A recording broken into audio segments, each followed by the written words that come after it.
Ho toy ny fanambarana nataony tamin'ny herinandro ambony teo dia nisy nandefa antso amin'ireo candidat filoham-pirenena ny antoko malagasy miray sy mifankatia na mamimi izay tarihana Andriamatoa Rakotoaritsifa Hasina candidat filoham-pirenena ihany koa amin'ny 13 janoary ho avy izao araka izany ho tanterahana ny fihaonan'ny candidat ny resaka ny mpiasika ny toe-dra-pirenena ihany koa moa ny filohan'ny mamimi Lohara Manantsositsiry Rakotoaritsifa. Nandefa antso amin'ireo candidat amin'ny fifidianana filoham-pirenena Andriamatoa Rakotoaritsifa Hasina, filoha nasionalin'ny antoko malagasy miray sy mifankatia na mamimi mba hiroso amin'ny fikaonan-doha izay kasainy ho tanterahana amin'ny 13 janoary ho avy izao. Mpiantso izay anasa ireo candidat rehetra izay maneritseritra hilatsaka amin'ny fifidianana filoham-pirenena na eo koa ireo candidat izay efa nilaza tamin'ny fomba ofisialy ho candidat amin'ny fifidianana filoham-pirenena izao. Ina moa tanjona ao anatin'izany, tanjona ao anatin'izany moa zany dia tokony misy zany firaisana fihavanana mialohan'ny fifidianana eo amin'ireo candidat ireo ary koa hijery ny fiara-miasa ngamba izay tokony atao amin'ny fanomanana ny fifidianana,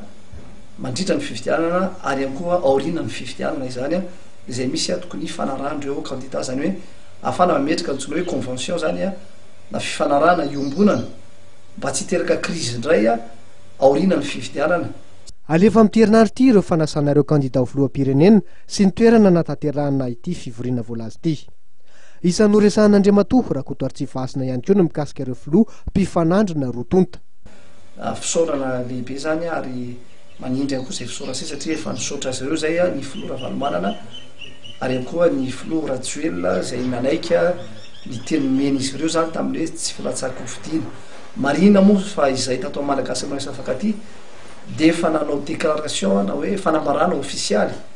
tamin'ny 7 volana novambra 2024 zany hoe taloha lavitra ny fanamarana ireo mpitondra ireo zany ny fanamarana ataonay hoe filatsako fidiana fa ito zay dia misaotra azy ireo satria anisany hoe mampiravina ny crise eto amin'ny tany sy firenena izay hoe tsy filatsako fidiana izay. Ny mamimi dia mipetraka ho vondrona papray ireo mpifanandrina politika. Mikasika ny fifidianana solomafam-bahoaka dia nilaza ny mamimi fa efa nivonona hiatrika ny fifidianana mifanesy ary efa manana candidat ihany koa.